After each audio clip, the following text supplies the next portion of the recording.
My favourite would probably be Sherlock. Well, I specifically like Sherlock Holmes. I like stuff like Sherlock Holmes. It really does build up in suspense as he's someone that can really understand people just by looking at them, and yet at the beginning it was all mysterious and you didn't really understand what was going on. Well, I saw that film Prisoners recently. That was really intense.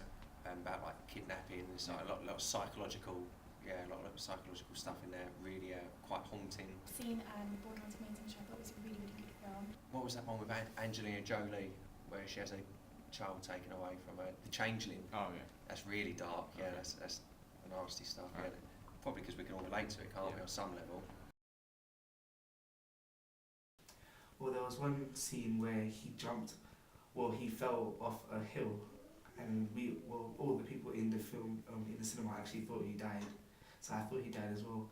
And then the next scene, I see him in the next scene with a girl talking about another crime case, and it just really built up in intensity because you're just thinking, wait, where did he just come from?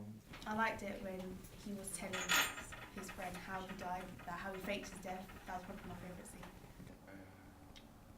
In Prisoners, the chase scene is like a race against time, and if he doesn't get to at this point in a certain amount of time, it's all over. You know, and potential victims will be killed. Right. So I think those scenes are very, very effective. Probably when there's a plot twist and then you find out and you're like, A murder or a case to be solved or something like that. In a crime thriller, I expect to see something that's sort of very, very eye-catching and draws you in from the beginning. Might be, I don't know, like a really big action or spontaneous sort of event, or it might just be something that's really tense, really mysterious to, just capture you in those first couple of minutes. probably like a dark room and like a death. Well, I would expect to see maybe the end of the movie at the beginning. So it kind of gives you an outline of what's actually going to come, and it's really mysterious and actually gets you thinking straight away. Like maybe you'll see a dead body already from the beginning, but you don't even know how he got shot or who actually killed him. Possible insight into the psychological mind of the potential serial killer or corrupt character. Maybe an introduction to the good guy. Really set the tone. Film openings. I really like the Goodfellas, the opening scene to Goodfellas. Yeah. Like, so you got the monologue Yeah. going on, talking about he's always wanted to be a gangster.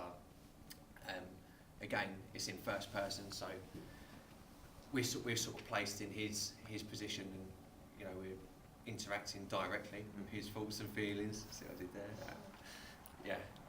Really good, really entertaining stuff, and just the witty dialogue as well was brilliant. So More specifically, in terms of openings, I like things that draw me in from the very minute you sort of switch it on. So most recently I saw 22 Jump Street, which I thought was really, really good, because I really like 21 Jump Street. And I think in the beginning there was like a quick introduction, sort of recap of what happened in the previous film, and then it went straight into what the basic gist of the second film was going to be about. And it was quite funny, quite comical. Well, film openings stand out for me. Maybe Fast and Furious. I thought that was a really good opening because they don't really start like normal movies where you have an intro and everything. They just start straight away to the plot. What's actually going on? It's about fast cars. You see a car stealing a truck, this, that, and it's just fast impact. The Woman in Black, because it was really creepy and I got scared really quickly. So My favourite would probably be The Dark Knight, where there was a bank robbery involved. I really like that because straight away it just put me on the spot. I just wanted to see what happens. death. Music, suspense, probably a murder that they have to solve, maybe a twist. Like a murder, or like when there's someone investigating the crime and stuff like that. A good old twist. You've got to have a twist at the end. I think characters with a lot of psychological depth, potential problems, issues, flaws. I think that always works, especially with the protagonist. You need a very, very intelligent antagonist, though.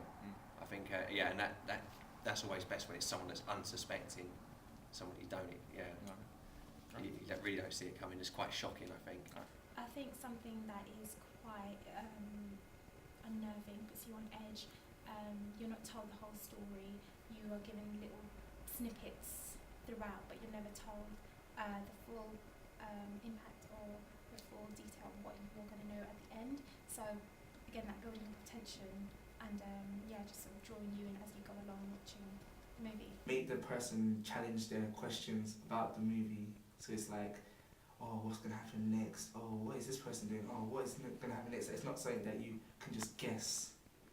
So you just know what's going to happen.